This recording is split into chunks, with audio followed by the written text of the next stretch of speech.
Not long ago, I masqueraded as long-lost classmate number 7805 Broom Manor and acted as a sort of Grim Reaper/Inquisitor, visiting each post-season 4 Thomas character and assessing whether or not they were worth having in an overpopulated Sodor. But after a few months, it got super depressing, and looking back, I was too generous. There are only 3 post-season 4 characters who really have potential. 4 if you count Bradford. But really, the show as it is now needs Bradford, as he can keep the engines from f***ing around. Or maybe I'm just a sucker for a BSM Williams homage. Oh dear, oh sir, never mind. My favorite comes out of Series 5. Paxman, or Derek or whatever, had heaps of potential. An unreliable locomotive staring at the prospect of very early withdrawal. How often was a diesel character threatened with scrapping in the show? Imagine if they adapted Deep Freeze and had Paxman fill the role of the works diesel, performing well in winter, but still prone to overheating the rest of the year. And even when there's snow about, he's not as adequate a rescue engine nor stranded victim as a steam loco. I like to imagine they then retcon that weird idea to give Thomas and Percy night jobs and have Paxman handle the mail trains at night when it's cooler. As for the one episode he appeared in, I'm guessing the reason he was introduced in a Bill and Ben episode was because the sole survivor of the Class 17s was sold into industrial use before being snapped up for preservation. But if they wanted to do more with him, perhaps James would have been a better central character for his introduction. The other 2 I can hardly call favorites, but there is a lot of potential with both. First, there's Rosy.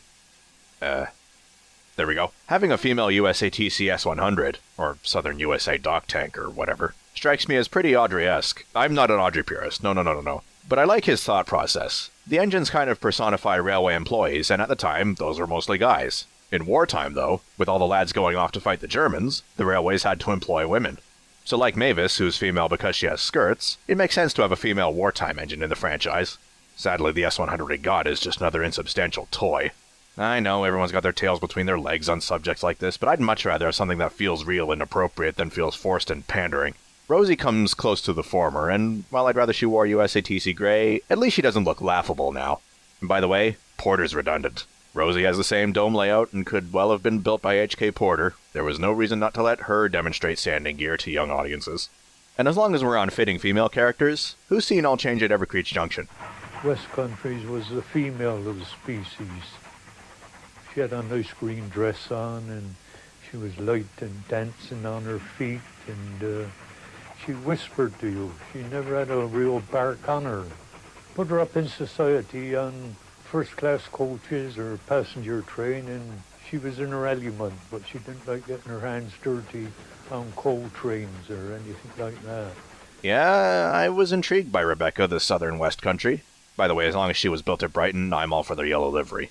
What really got my hopes up was her potential to restore the human element of steam locomotive operation in the show. Imagine Rebecca's dream is to be rebuilt, with the Walshart's valve gear, raised running plate, and no coach washer-friendly casing. But her driver is quite skilled at driving an original Bleath Pacific, despite all the infamous flaws associated with that class. This could create a sense of both bitterness and camaraderie between engine and crew, and at last, after so long, the driver's environment could be something other than zombies along for the ride. Rebecca could actually have been just what the franchise needed. Oh my god.